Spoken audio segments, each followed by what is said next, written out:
Среда. Казанский пляж «Локомотив». Здесь и взрослые, и дети. Роспотребнадзор разрешил купаться. Благо, жара стоит 3 дня. Вода успела прогреться.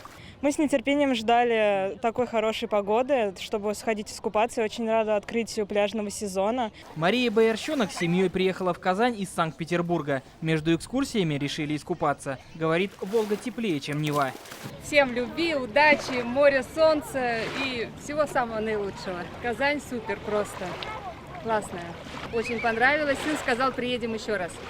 Сейчас вода немного прохладная, в среднем 15 градусов. Для более комфортного и безопасного купания она должна достигнуть 20. Но благодаря жаркой погоде казанцы не только загорают на пляже, но и заходят в воду, чтобы освежиться.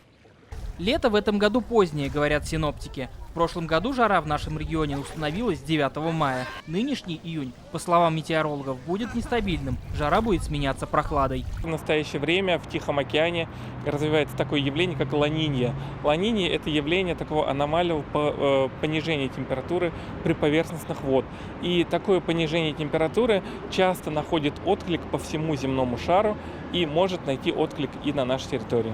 Такая погода радует аграриев. Обилие влаги и перепады температур благоприятно влияют на урожай. Мы опаздываем по вегетации на сегодняшний там 10-20 дней. Растения это быстро догонят. Я считаю, все основания есть в этом году получать хорошие рекордные урожаи. В целом, как говорят синоптики, температура этим летом будет близка к климатическим нормам. Август будет теплым, обещают метеорологи. А вот сентябрь удивит по-настоящему июльской погодой. Иван Сарафанов, Вадим Илларионов, ТНВ, Казань. Закажи рекламу на ТНВ. Телефон в Казани 5 705 100.